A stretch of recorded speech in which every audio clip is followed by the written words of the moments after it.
Be my people, and thy God, my God. Tayo po manalangin. Heavenly Father, we thank you, Lord. Salamat, Panginoon, sa gabi. Salamat, Panginoon, sa buhay. Salamat, Panginoon, sa bawat isa, Panginoon, na nandito. Na nawa, Panginoon, ay kami nandito upang papurihan patuloy ang inyong pangalan. Salamat, pasalamatan sa mga ginagawa po, Panginoon, sa aming mga buhay. At nawa, Panginoon, ay kayo na po magpala sa aming po, Panginoon, pag-aaral na ito. At nawa, Panginoon, ay gamitin po ako, Panginoon, sa mga tao, Panginoon, po na nandito upang ibahagi, Panginoon, ang inyong salita. At gayon po, Panginoon, kapangyarihan po, Panginoon, ng Holy Spirit sa bawat isa, Panginoon, sa akin, at gayon din po, Panginoon, ay sa mga makikinig, Panginoon. Patawad sa mga pagkukulang, pagkakasala, sa inyong papurit pasasalamat, ito po among samot dalangin sa dakilang pangalan po ng Panginoong Yesus. Amen. Pwede po tayo maupo. So, this is the last po, na topic about po sa role. Next naman ay about po sa mga family. Sa mga susunod. Pero ngayon po, ang ating po tatalakayin ay ang extended family o yung tinatawag po nating mga in-laws.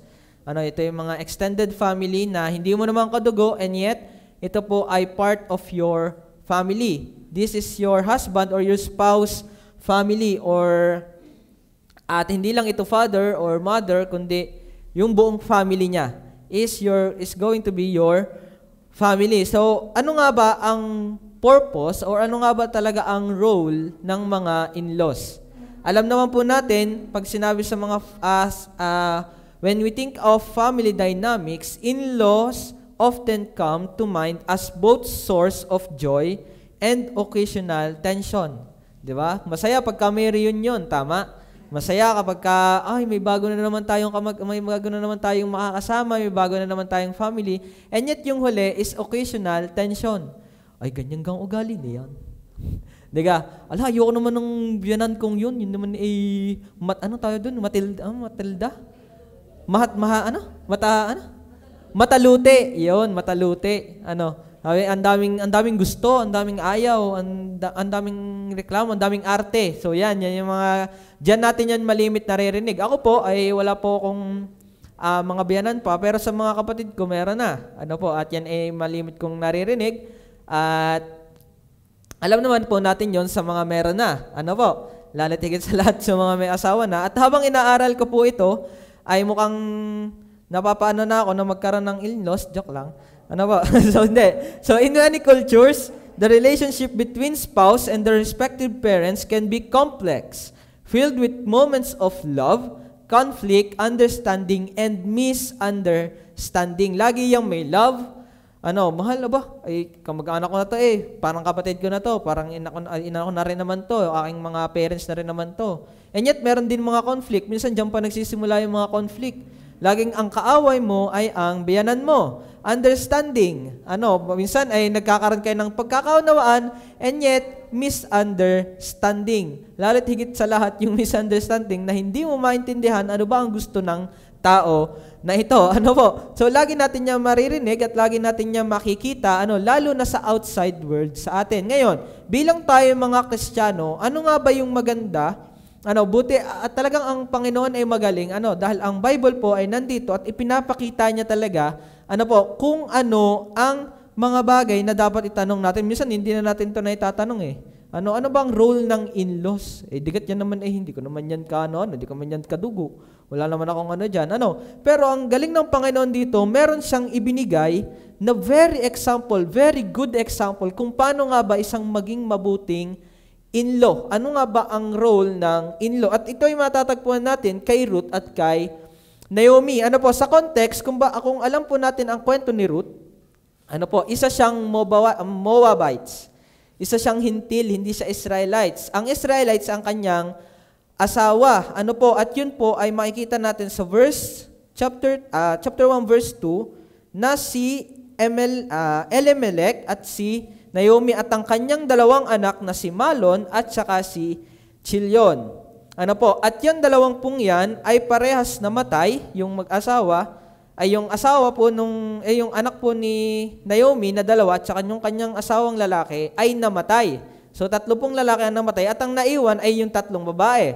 Si Naomi, si Ruth at saka po yung si nasa na? Ano pangalan nun? Nasaan na? parang di, yun, basta yung isa doon. Ano po, at ngayon, dahil nga sabi dito, wala nang, dahil mga patay na, ibig sabihin, wala na dapat silang connection dito kay Naomi. As Ruth, kasi syempre si Ruth, ang asawa naman niya ay yung anak ni Naomi. At ngayong patay na to, wala na siyang dahilan para manatili pa sa ni Naomi. Pero ito yung nangyari. Kaya ang nangyari po dito, kung ating pong babasahin ito, pinapaalis na ni Naomi. Ano po, yung dalawa. At yung isa po ay umalis na. Yung una, ayaw pa umalis, pero umalis din. At pagdating kay Ruth, nanatili si Ruth nakasama po ni Naomi hanggang sila ay bumalik sa Bethlehem. At dyan po natin makikita na yung kwento, magsisimula yung kwento. Ano po? Kaya, what the in-laws should be? Ano nga ba ang role ng mga in-laws na ito? At pagbabulayin po natin yan, makikita po natin dito, ano nga ba ang mga role? Ano po, mahirap po kasi pagka iniisa-isa ko pa, father-in-law, mother-in-law, sibling-in-law, ay mga brother-in-law, mahirap. So, general ko na lang po. Number 1, ano po, ang role po ng in-law sa bawat isa, sa kapwa, maging ikaw yung anak, ikaw yung magulang, ano po, you are supposed to be committed. Number 1, committed. Makikita natin yan sa Ruth chapter 1, verse 16. Where you go, I will go, and where you stay, I will stay. Your people will be my people, and your God, my God. Baka po nakakalimutan natin, si Ruth ay hindi Israelites. At ang Moabites, may sarili silang kanilang ginodiyos. At nung time po na ito ay sa time ng Judges na kung saan ang Israelites ay nagsisipangasawa po ng mga taga-ibang lahi. Ano po? At doon makikita na isa si Ruth sa mga naging mga suwail na Israelites. Pero ito yung magandang naging nangyari kay Ruth. Ano po? Kahit na namatay yung kanyang asawa, kahit po nakita niya na wala na naman siya, pwede naman siyang bumalik na sa kanyang lupain sa Moab. Ano po? Pero anong ginawa niya? Ang sabi niya dito, nanatili siyang faithful, ano po, sa kanyang role bilang daughter-in-law kay Naomi. Kahit patay na, dapat wala na siyang connection, wala na siyang naka-bandage sa kanya. Ano po? Pero nanatili siya. Ang sabi niya pa, ito, your people will be my people and your God will be my God. So maganda na ipinapakita dito yung deep commitment sa family at sa pananampalataya ni Ruth. Ano po, makikita niyo yun? Kasi nadala si Ruth, na ipakilala kay Ruth yung ating Panginoon, yung totoong Panginoon. At nung nakilala niya yun, talagang nagkaroon siya ng totoong pananampalataya na kahit wala naman siya ng relasyon sa Israelites or sa mga tao ng Israelite bilang siya ay Moabites, ang nangyari, ang sabi, your people will be my people. Imagine niyo yung commitment na ginawa. Ano po, ni Ruth dito. Pwede naman siyang umuwi sa lupain ng kanyang mga magulang kung saan mas maayos siya, mas kilala niya yung mga yon. Pero pupunta siya sa isang lugar na hindi niya alam. Na hindi siya sanay sa kultura. Hindi siya sanay sa kung paano itong mga ito gumalaw, kumilos.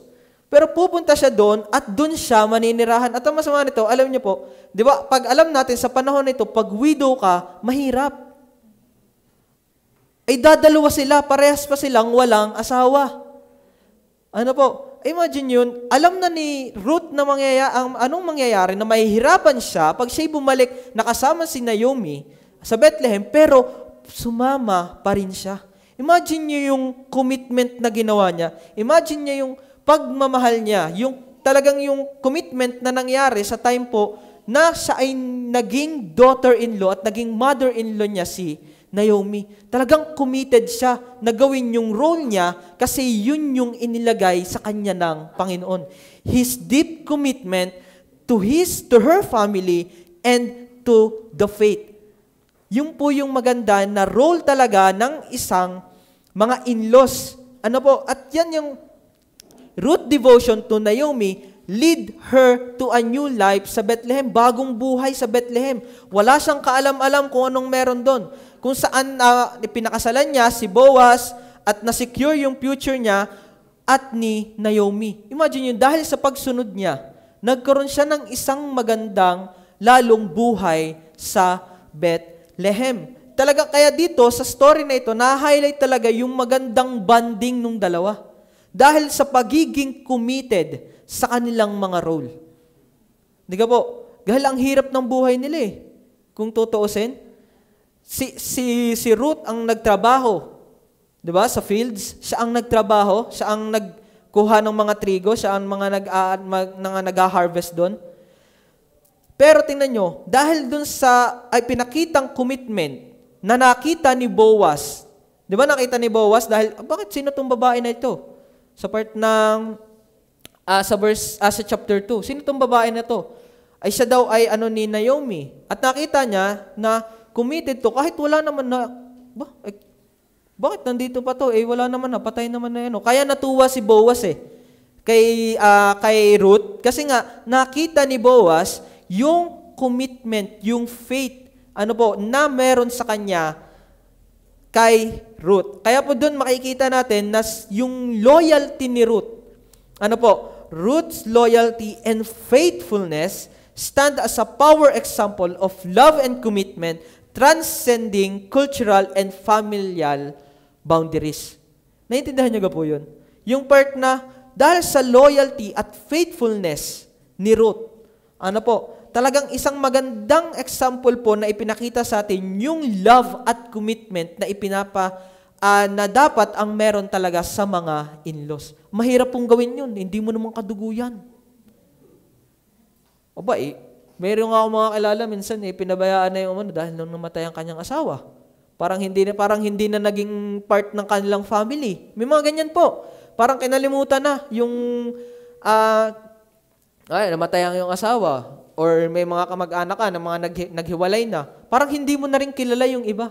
Pero ito, nagawa pa rin ni Ruth, dahil sa kanyang loyalty at dahil sa kanyang commitment na ibinigay, naging example ito, na kahit anong boundaries pa ang meron, ay naipakita yung committed na si Ruth. Yung commitment niya, yung faithfulness niya sa kanyang ginagawa. Yun yung maganda na meron tayo. Sa atin, kasi yan ay lahat naman ng bagay na binigay ng Panginoon, dapat committed tayo sa ating ginagawa. Lalo kumpara sa Panginoon. Di ka po? Kaya yun yung maganda na meron at talagang ating binubulay at lalo higit sa family. Dapat committed talaga tayo sa ating family. Ibinigay yan ng Diyos sa iyo. Isinama na yan sa iyo. Nagsama na Yan ay hindi na stranger yan dapat sa inyo. Dahil yan ay ang Panginoon na nagsama niyan. Kaya dapat committed ka hindi lang sa iyong family, kundi sa extended family mo din. Kaya ang ganda nung ginawa ni Pastor Joseph, sa family niya at sa family ng kanyang asawa. Pinuntahan niya lahat. Ang dami naman nga Doon pa lang, nakapag-start sila sa Isla Verde, nakapag-start sila sa Tondo, nakapag-start sila sa NCR, nang dahil lang sa kanilang mga family. At tingnan nyo yung nakita niya, dahil committed, yung ating manggagawa na yun sa kanyang mga family, sa kanyang ginagawa, nagkaroon ng bunga. At ganoon din dapat meron tayo. Yung commitment na meron siya. Tingnan nyo, nakikita nyo, hindi lang nakikita dito sa Bible, kundi nakikita natin siya in real life. Bulayin na lang natin yung mga ganong mga tao. Nakitang-kita talaga yung faithfulness sa Panginoon na ginagawa ito para sa Panginoon. Example, in contrast po sa magandang sa harmonious relationship ni Ruth at ni Naomi, tingnan niyo po, dito natin makikita yung difficult relationship between Jacob and his father-in-law, Laban. Kilala niyo po ba yon? Si Jacob at saka si Laban or Laban, Laban. Laban. Si Laban. Laban pala, Laban. Okay, Laban. Laban. Hindi, alam natin kung anong meron sa story nila. Ano po? Nung si Jacob po ay lumayas sa kanyang tahanan dahil tumakas siya sa galit ni Esau, nagpunta siya sa kamag-anak ng kanyang ina na si Rebecca, which is si Laban. Okay, Laban. Si Laban. Ano po? At ano po nangyari? Di ba nagtrabaho si Jacob? Naging faithful si Jacob sa kanyang ginawa. For 14 years. Para lang makuha si Rachel. Di ba unang binigay muna si Leah? Tingnan nyo, kung makikita nyo yung complicated na relationship. Si Jacob, naging faithful siya sa kanyang ginawa. Pero si Laban, hindi. Si Laban, basta yung kanyang father-in-law, hindi. Di ba? Dinaya niya si Jacob. Imagine nyo yun, pambera. Anong ginawa ni Laban? Imbis na ibinigay si Rachel, ang unang ibinigay sa kanya ay si Leah. At kaya nagtrabaho pang muli itong si Jacob for another 7 years. Kaya ang nangyari, 14 years na nagtrabaho si Jacob sa kanyang father-in-law. Nakikita niyo yung faithfulness at commitment ni Jacob. Pero ito namang si Laban, naging mandaraya, hindi siya naging faithful sa kanyang sinabi. Hindi siya naging committed sa kanyang sinabi. Nakikita niyo, ang pangit na ganun yung ating trato sa ating magiging in-laws. Naging maganda ba ang kanilang paghihiwalay? Hindi. Hanggang sa the point na ginawa naman, bago umalis si Jacob sa lugar ng Laban, di ba? Nagkaroon pa nanirahan pa sila doon ng matagal, nagkaroon pa ng mga anak, at napalaki pa ni Jacob ang household ni Laban. Pinagyaman pa yung household ni Laban. Pero tingnan nyo, anong ginawa pa rin ni Laban? Dahil sa greediness niya, dahil ayaw niyang pakawalan itong si Jacob, anong ginawa niya? Dahil di ba, ang dami mga pinagawa pa sa kanya. Kaya itong si Jacob, anong ginawa niya? Tumakas siya ng palihim. Hindi naging maganda ang kanyang paghihiwalay. Kaya despite Jacob remains resourceful, at saka naging prosper, yung ginawa niya para sa household ni Laban, at umalis siya ng may magandang wealth or may magandang kayamanan na iniwan si Jacob sa household na yon, na ipinapakita lamang na example ito, na sa mga in-laws relationship talaga, na challenging at complicated, ang mga in-laws. Tunay po yun. Kaya lalo na kapag nasira yung tiwala. Tingnan nyo, ang hirap ng ibalik nung nasirang tiwala ni Jacob kay Laban. Imagine yun. Naging complicated yung relationship nila, naging mahirap, naging challenging yung relationship nila dahil yung isa hindi naging faithful at committed sa kanilang relationship. Kahit pa yung isa, sabihin natin na matino, kung yung kabila ay hindi, mahirap pa din. At hindi naman natin niya masisisi minsan kasi kahit nga unbeliever, ganun na, how much more pa kaya sa mga unbeliever. Kaya tayo dapat na mga believer, kayo na dapat na mga believer, kung kayo ay may mga in-laws na, ay maganda na kayo makitaan ng faithfulness at commitment sa inyong mga in-laws. Kasi kayo ang mga Kristiyano. Kayo ang merong mga binagong buhay. At diyan mapapakita talaga yung totoong, magandang character bilang tagasunod ng ating Panginoon. Imagine nyo, malay nyo, gamitin pa yung ganyang pagkakataon para maanyaya sila at maligtas sila. Di ka po?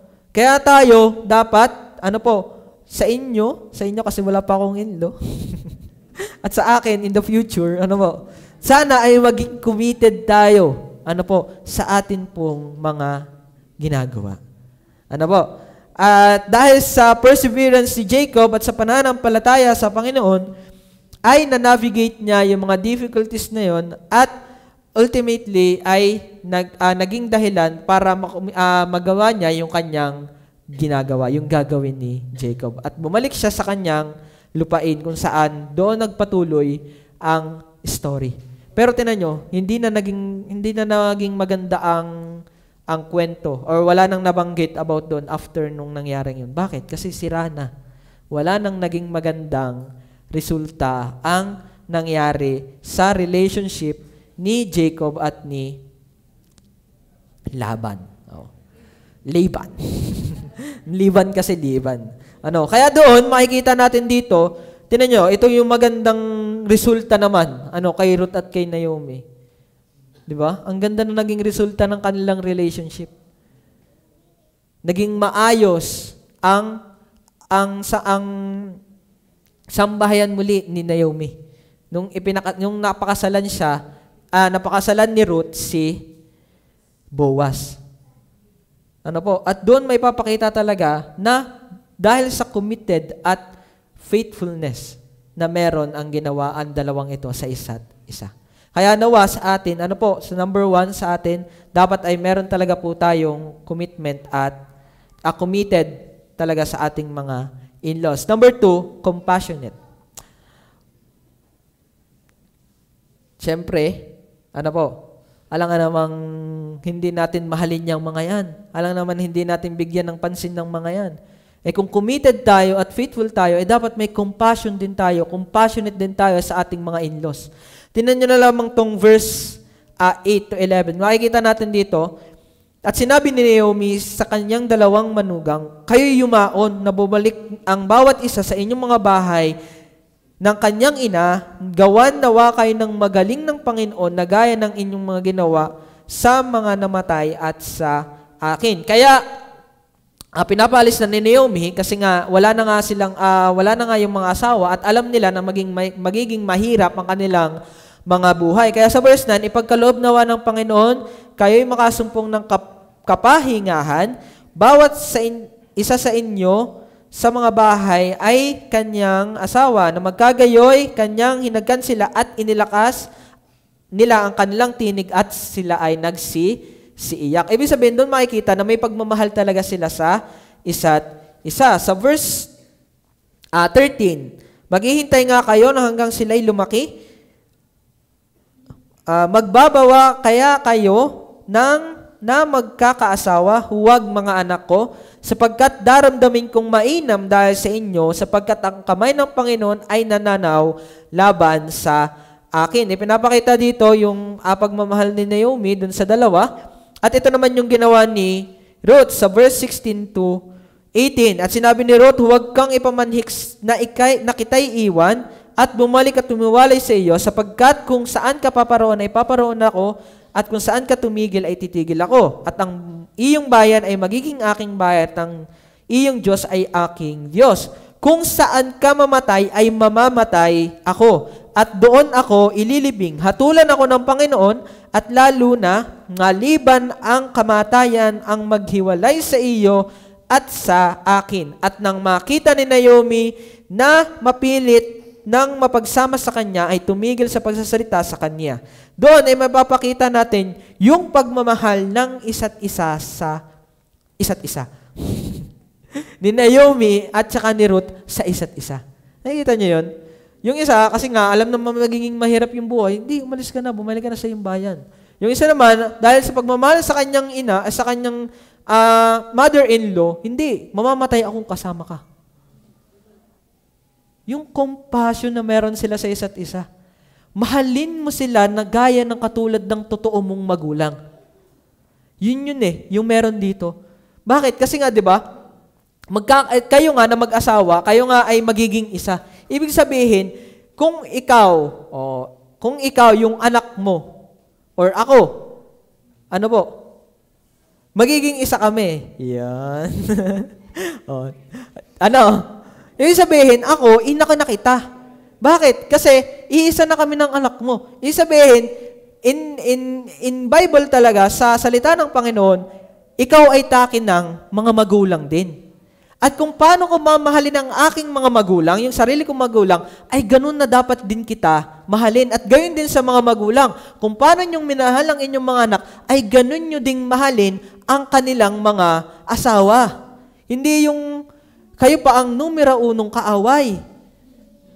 Na ang dami nyo nang nasabi, na paninira, para dun sa inyong mga biyanan at sa mga in-laws. Di ang hirap nun, parang siniraan mo na rin ang sarili mong anak. Siniraan mo na ang sarili mong pamilya. Yun naman po yung nangyayari dun. Bakit? Kamag-anak mo na yan. Hindi na kayo stranger sa isa't isa, kahit pa sabihin mong in-laws yan, hindi kayo magkatugo, kamag-anak mo na yan. Kaya dapat, maipapakita talaga po doon, yung pagmamahal sa isa't isa. Kung paanong nag-beg si Ruth sa kanyang mother-in-law na wag nang umuwi at siya ay manarahan na kasama na ni Naomi, inopen, at ito namang isa na to, ipinakita talaga na Naomi na mahal niya ang dalawang ito, na kahit sa kanyang kamatayan ng kanyang mga anak ay nandoon. Di ka? Ang ganda ng story ng dalawa na ito. Na naipapakita talaga yung pagmamahal. Yung sacrificing love. Pero kaya doon papasok yung honoring Di ka? Ikaw tayo naman, ng mga bata, tayo naman na magkakaroon ng mga in-laws. As you honor your father and mother, honor them also. Yun naman yun Di ka magiging ama at anak sila. Di ka yan kasama sa 10 utos ng Diyos. Honor your father and your mother. Kasama yan sa utos. Yan ay yung ama't ina na. Digat pag kayo kakasal, digat ang tawag mo na dyan ay mama na, papa na. Yung sabihin, ama't ina mo na yan. At kayo naman, mga anak, ay mga ulang, ay mahalin nyo sila ng katulad ng sa anak. Natalakay na natin ang father's role, natalakay na natin ang mother's role, natalakay na natin ang children's role, natalakay na natin siblings role. I-connect mo yan ngayon doon sa extended family mo. Yun na rin yun. Kung anong role nung father, nung mother, nung sibling, nung brother at sister, yan dapat ang role mo rin sa kanila. Tama naman nga na maghihiwalay sila, nahihiwalay sila, na magkakaroon sila ng sarili nilang mga buhay, pero it doesn't mean na ikinat off nyo na sila. Ang hirap naman yun. Kayo papayag na gayon. Hindi, kami dyan na kayo, hindi na namin kayo kilala. Pwede ba yun? Hindi. Honoring them. Kasi yan talaga yung biblical principle na meron tayo. At bilang Kristiyano, dapat unang-una tayo na makikita na meron yan. Lalo tayo,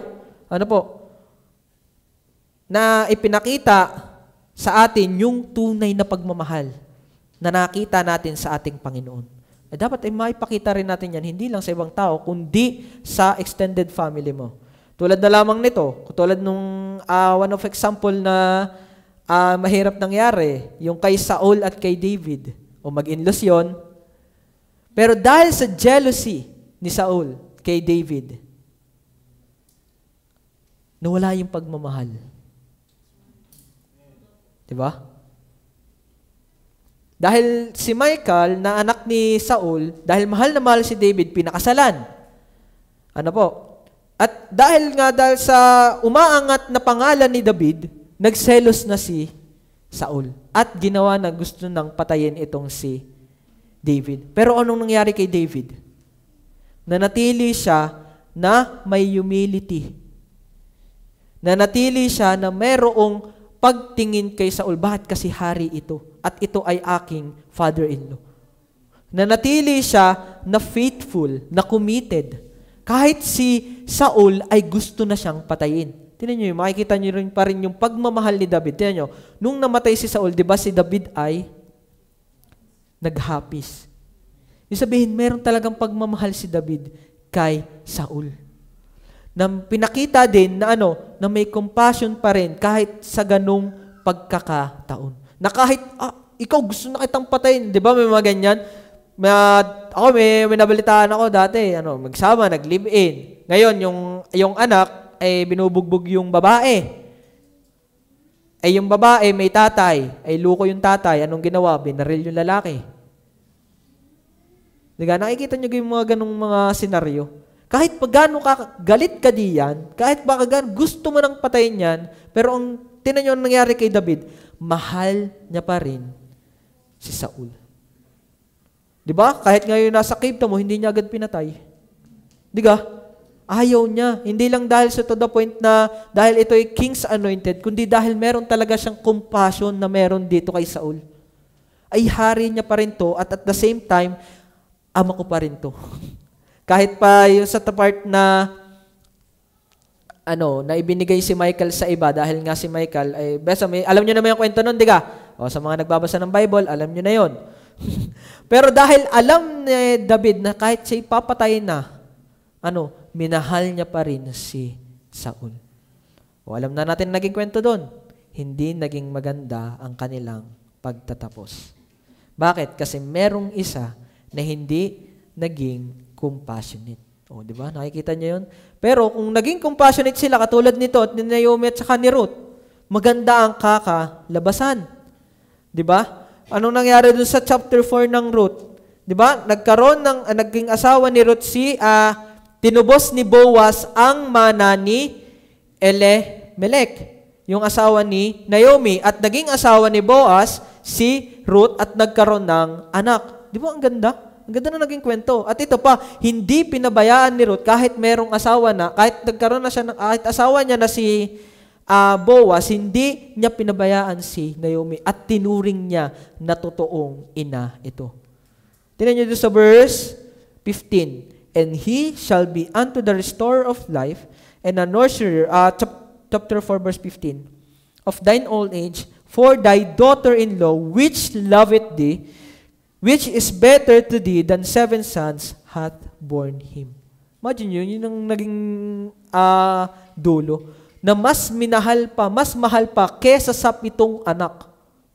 Matindi yun. Ano po? Dahil nga meron silang compassion sa isa't isa at committed sila sa kung anong merong role sila sa isa't isa. Kaya yun yung magandang meron tayo. Huwag tayo magkaroon ng dahil lamang ayaw mo sa taong yan, yan naman ganyan, yan naman matapobre, yan naman daming-daming alam niyan, kaarte-arte. Di ba may mga ganyan, lalo kapag lalo ko yung mga mother-in-law. Hindi ko alam.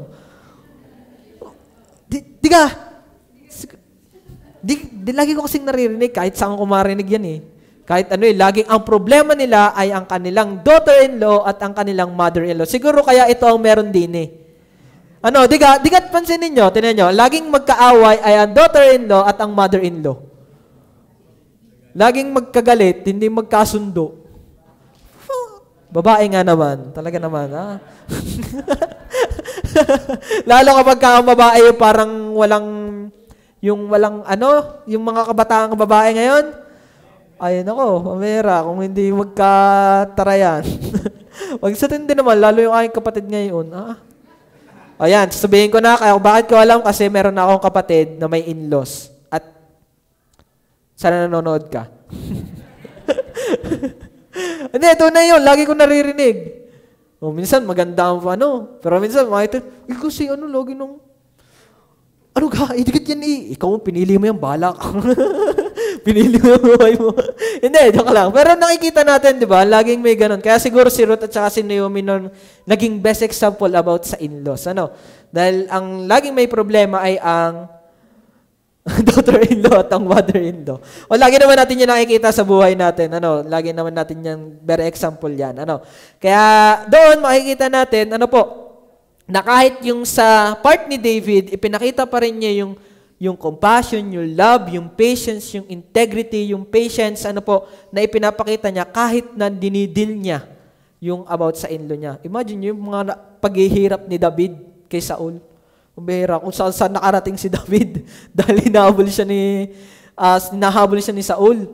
Tapos laging iniisip ni David na mamamatay siya dahil ni Saul. Pero dahil sa kanyang integrity, dahil sa kanyang patience, dahil sa kanyang pagmamahal, meron dito kay Saul ay napagtagumpayan niya. At naging masama naman ang ending ni Saul. Kaya naman, wag tayo magiging ganon. Yung ang nagiging legacy natin ay, yan na may kasama-samang ina. Pambira, ang pangit pakinggan. Hindi naman yan naging totoong ina sa amin. Wala naman ako napakinabangan dyan. Ang kahirap ng gayon. Na gayon na mapapakinig mo. Gusto nyo bang ganon na legacy nyo? Na maiiwan? Na huwag kang tutulad dun. Imbis na yan ang tularan mo. Parang mas masarap pakinggan yung yan ang tularan mo. Kaysa, wag yan ang tutularan mo, ha? Naging example ka nga, pero ang sabi na, wag mong tutularan yan. Pambihira, ano kang hirap niyon? Di ka, ang pangit. Ano naman na yan? Kaya maganda, yan ang tularan mo. Yun yung magandang mapakinggan natin. Hindi yung, wag mong tutularan yan. Ang samang pakinggan. Kaya doon, pinapakita, bilang tayong mga Kristiyano, bilang tayong mga mananampalataya ng Panginoon, ay ipakita naman natin yung pagmamahal. Ay pinakita sa atin yung sacrificial love ng ating Diyos, na ating Panginoong Hesukristo, na kahit tayo ay kaaway niya, ay minahal pa rin tayo. Gayon din ang gawin natin sa kanila. Kahit pa mahirap talagang i-deal ang mga in-laws, lalo kung ako may brother-in-law ko, minsan ako may saltik din Tulad na lamang niyan. Bare example, kapatid ko, tsaka yung ni Antoinette, nagsuntukan. Di ba? Mahirap mga ganyan. Dahil may magkakaiba silang prinsipyo, ngayon, hindi sila magkausap ng maayos. Kailangan pang may mamagitan, pero okay naman na sila ngayon. Pero dati, hirap niyang pag-anuhin. Bakit? Kasi nga, wala yung pagmamahal. Wala yung hindi tinuturing na katulad ng sa kapatid. Ay nakalimutan na ata na dahil kaano-ano ko ganyan, hindi naman ganun. Dahil yan ay naging asawa na ng iyong kapatid, di yan ay family mo na. Yan ay pamilya mo na rin. Yan ay maging aral sa ating lahat. Mahirap yan gawin, talagang difficult, pero may kasiyahan dyan at mas tingnan natin yung kasiyahan. Kaya ganun din yung pinakita sa atin ng Panginoon.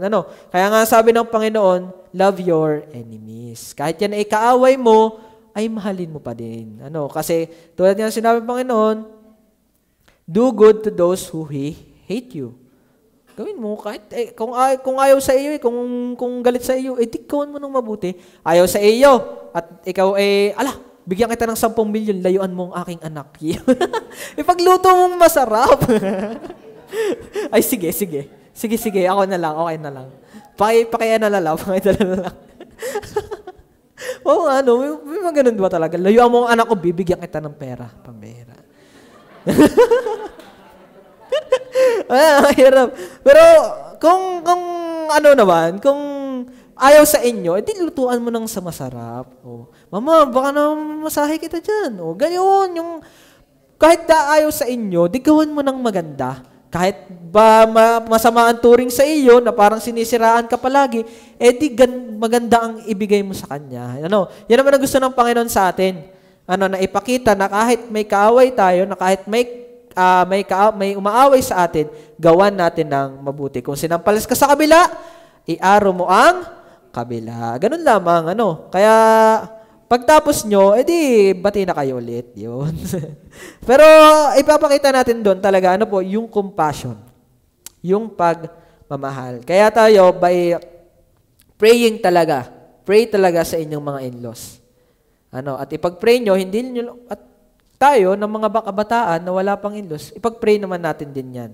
Kasi at the same time, hindi lang naman yung magiging spouse natin, yung magiging asawa natin, ang magiging family natin, kundi yung family rin nila. Kaya ipag-pray natin sila, okay?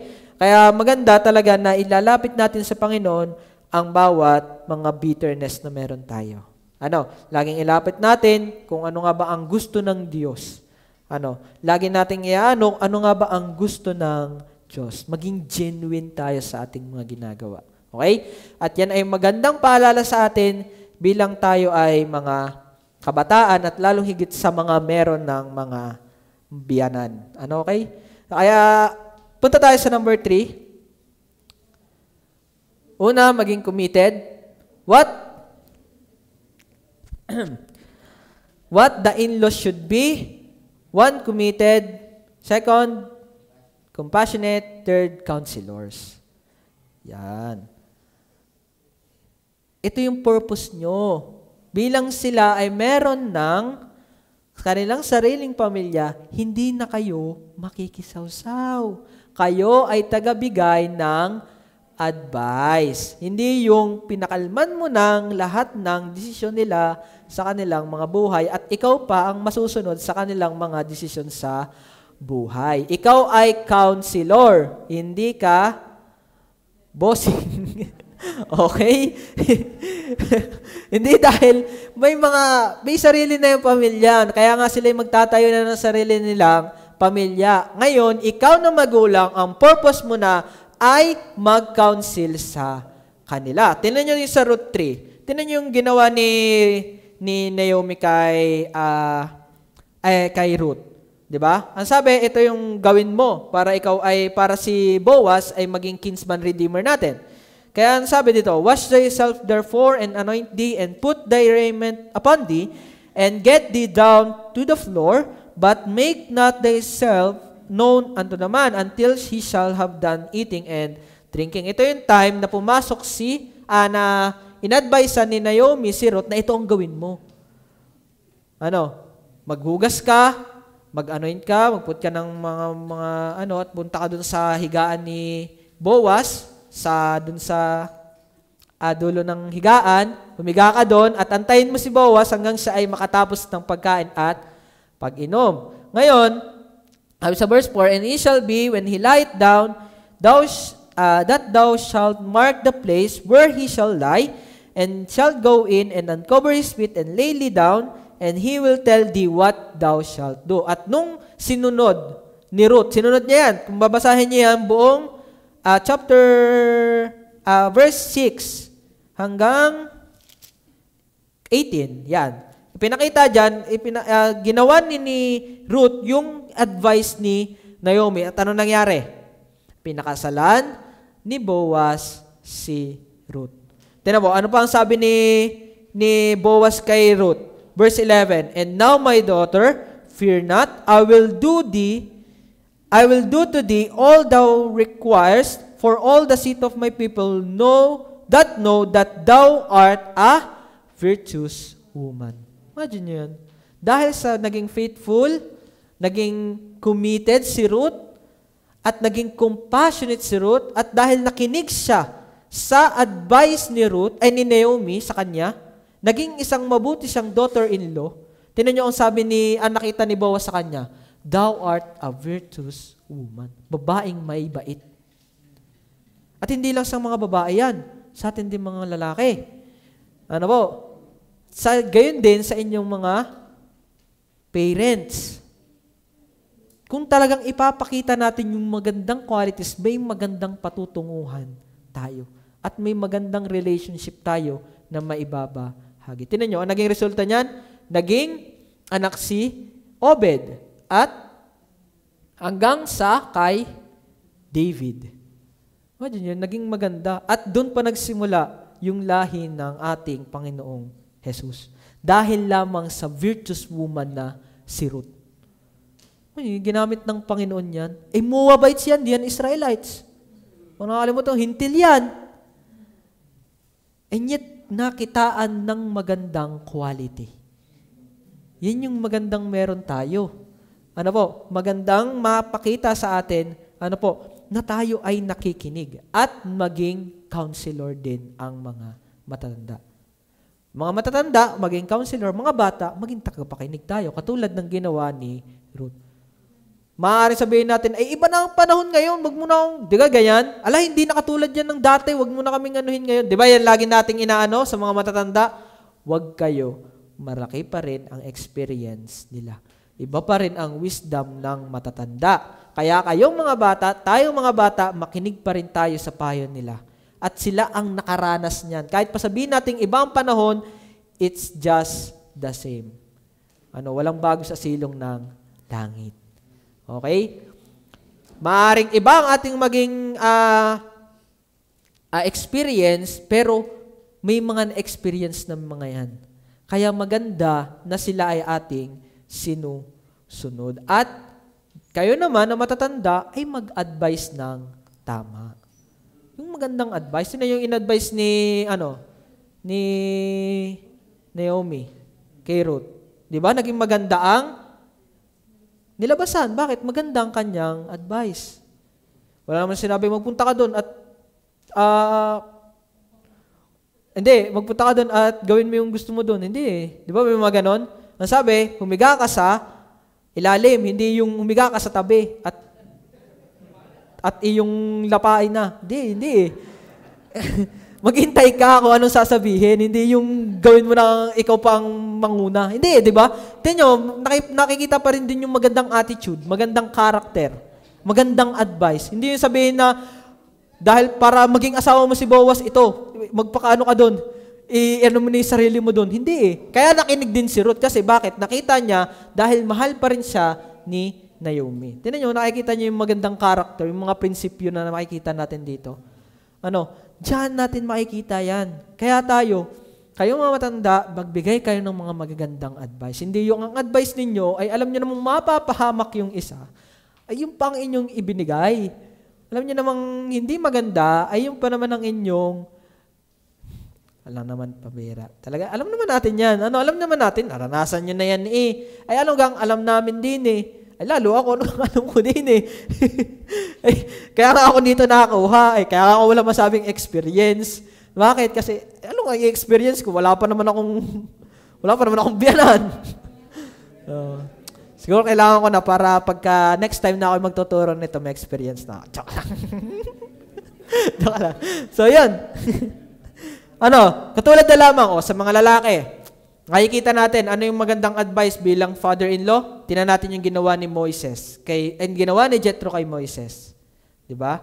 Nung nagpunta si Jethro sa Exodus chapter 18. Tama, Exodus chapter 18. Yung nagpunta nga, yung nakitang nahihirapan si Moises. Ano nangyari doon? Pinakita doon, yung very example, sa verse chapter 18, ayan nga, si Jethro nga sa sacerdote sa Midian. Verse 17, and Moses' father-in-law said unto him, the thing thou doest is not good. Yung ikaw na lang ikaw ang gumawa, Moises. Hindi maganda yung ginagawa mo na lahat ng problema ikaw ang magsusolusyon. Dahil yung sa time na ito, sila ay nasa, nung lumabas na ang Israel sa Egypt, siyempre si Moises na ang naglilid sa kanila at lahat ng nagiging problema ng Israel kay Moises napunta. At nung pinuntahan ni Jethro, at nakikita na parang ang sama ng mali yung ginagawa at nakikitang nahihirapan ng kanyang anak, ganito ang gawin mo. Ano nangyari? Pinaghiwa-hiwalay, nagkaroon ng mga, nag-appoint si Moises ng mga na ito, ang gagawin din ito sa part na to, ito sa mga ganyan. Hinati-hati niya ang kanyang mga gagawin. Hindi yung sinolo na. At yun ay nanggaling sa advice ng isang ama. Kita niyo yun? Si Moises, malaki na yun. Pero dahil nakita niya na mali yung ginagawa ni Moises at nakita niya na nahihirapan siya sa kanyang ginagawa, in-advisean niya ng maganda. That is a good example na bilang counselor, bilang father-in-law at mother-in-law. Siyempre, tayong mga bata, hindi naman tayo magiging counsel. Mahirap yun. Wala naman tayong experience para mag-counsel. Tayo ay makikinig. Katulad ng ginawa ni Ruth at ni Moises. Si Moises ba, siya sa tumutol siya? Hindi, akong leader dito. Bakit ba? Ikaw, sino ka ba? Dumating ka nga lang dito, bumisita ka lang dito. Gumanon ba si Moises? Hindi. Nakinig siya sa payo ni Jethro. Bakit? Kasi alam niya na maganda naman ang hangarin ni Jethro. Kaya maganda talaga yung may relationship. Hindi yung puro advice, puro lahat na ibinigay mo. Itong gawin mo. Hindi naman makita sa yung compassion, hindi naman makita sa yung committed ka, hindi naman makita sa yung faithfulness na, wala rin kwenta yung counseling mo.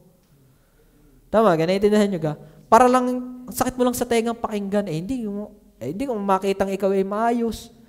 Hindi ko makita na ikaw ay may care sa akin. Tapos itong gusto mong gawin ko, itong gusto mong gawin ko. Dalo na sa mga, kaya nga, dyan siguro nangyayari yung pag-aaway ng mother-in-law at saka ng daughter-in-law. Ang dami mong gustong ipagawa sa akin. Hindi ko naman, naman na itulong mo nga sa akin? Hindi ko maramdaman sa iyo yung pagmamahal bilang ina, bilang ako'y anak mo din. Ang ginawa mo puro, ang tawag doon? Basta yung kung ano na pinagsasabi sa akin. Pinulaan, yun. Pinulaan mo na ako ng pinulaan. Ay hindi naman maganda ang, tapos advice ka ng advice, tapos pulo alam pula. Bakit ang samang pakinggan? Lalo kung tayo Kristiyano, tapos ganun ginagawa natin, bihira. Pupunta kami, mag-visitation, minumura yung ano doon. Ang hirap nun. Ang pangit nun. Ano? Masamang character. Pero tingnan nyo, kung bakit nakinig si Moises kay Jethro, bakit? Kasi nung si Moises ay nagpunta, nung umalis siya, di ba? Umalis siya at nakita niya ang tribe ni Jethro doon. Naging maganda ang kanyang pakikitungo doon. Kaya nga ibinigay niya pa ang kanyang anak, di ba? Napawapang mapangasawa si Moises. Bakit? Kasi maganda ang ginawa ni Jethro kay Moises. At gayon din kay Naomi at kay Ruth. Dahil maganda ang naging relationship nila, maganda ang na-advise. At sumunod naman yung isa. Hindi one-sided. It takes both sides upang mag-work talaga yung relationship, yung isang magandang relationship. Hindi maaari na isa lamang ang committed at yung isa hindi. Hindi maaari na isa lang yung mapagmahal, yung isa hindi. Hindi maaari yung isa puro tagapakinig, yung isa naman hindi nagka-counsel. Yung isa naman puro counsel, yung isa naman di tagapakinig. Mahirap naman yung ganun. Kaya as a role ng mga in-laws, be a counselor. At siyempre, sa ating mga bata, maging tagapakinig. A good listener. Kaya yan yung meron sa atin. Yan yung role ng mga in-laws na nakita natin sa buhay ni Ruth at ni Naomi. Actually, kung babasahin nyo ito, ang dami nyo makikitang magandang karakter nila. Sa totoo lang. Konti lang to kasi pag ako napalabis, pagka nilima kong points to, baka umabot tayo ng joke lang. Kaya 3 lang. Sabi dyan, what the in-laws should be? Committed, compassionate, and be a counselor. Kaya tayo, bilang tayo mananampalataya, tayo ang unang makitaan. Okay? Unang makitaan ng ganitong mga bagay. Kaya, mahirap na hindi. Tignan nyo, sa Proverbs, kung lagi nyo maano doon, yung hindi marunong makinig, yung he is wise in his own eyes, mahirap yun. Yung hindi ka na, wala ka ng pinapakinggang payo, mahirap din yun. At ikaw naman, bilang ikaw naman ay wise, ikaw, pagpapayo ka naman. Talaga. Kaya nga, ngayon? Proverbs 12, verse 15. Sabi doon,